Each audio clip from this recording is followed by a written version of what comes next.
እሰይ ቡቡዬና አይምዬ ተገናኙ። እንኳን ደስ አላችሁ የኔ ውዶች ማለት ነው። መገናኘት አለባችሁ። እኔም ተናግሬ ነበር። እየተዋደዳችሁ እየተፋቀራችሁ ለምን ትለያያላችሁ? ማን ደስ ይበለው ብሎ ማን ደስ የትኛው ጠላት ይደሰት ብላችሁ ነው እናንተ የምትለያያት?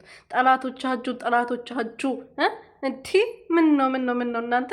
ለማንኛውም አይምዬ እንኳን ደህና መጣሽ፣ እንኳን መጣሽለት ለቡቡዬ። ከዚህ በኋላ እንደማትጣሉ ፍቅር ውስጥ መጣላት መቦጫጨቅ ያለ ነገር ነው። በነገራችን ላይ የሚዋደድ ሰው ይጣላል፣ የማይጣላ ሰው አይዋደድም። በዚህ አጋጣሚ ልንገራችሁ ብዬ ነው። እና ሰው ይጣላል ግን ይታረቃል፣ ይጣላል እና ሁሉም ነገር የሆነ እንትን አለው። በጣም ውጣ ውረዶች አሉት። ግን እናንተ ደግሞ በትንሽ ነገር መጣላት የለባችሁም የኔ ውዶች።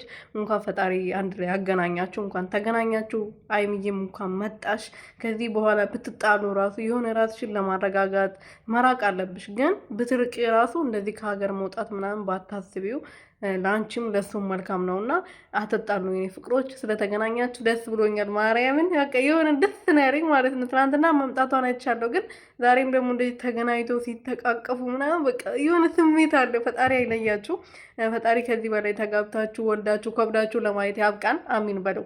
ሰላም ቤተሰብ፣ እንዴት ናችሁ? ደህና ናችሁ? ሁሉ ሰላም፣ ሁሉ መልካም። እኔ ያለው እግዚአብሔር ይመስገን። እንግዲህ በጣም የምንቀናባቸው በጣም የምንወዳቸው ፍቅር የሆኑ ልጆች ተለያይተናል ብሎ በጣም እንትን ሲሉ ነበረ እና መለያየት የሌለባቸው በጣም እንቁ የሆኑ ልጁ በጣም በቃ የምንቀናባቸው ብዙ ሰው የሚቀናባቸው ልጆች ናቸው እና ፍቅራቸው የሚያስቀና ነው እና መለያየት የለባቸው።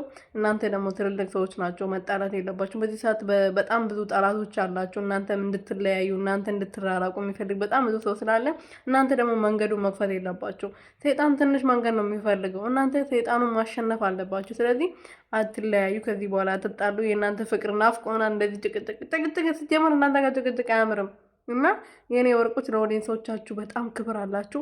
እንደዚህ የኦዲየንሱን እንትን ሰምታ አንደኛ አይምዬ የኦዲየንሷን ክብሮን እንትን ብላ ነው ሰምታ ነው የመጣችሁ። እና ፈጣሪ ኦዲየንሶችን እንደምታከብሪ ሁሉንም ሰው እንደምታከብሪ ፈጣሪ ያክብርሽ የኔ ቅመም፣ የቡሩኬ ቅመም።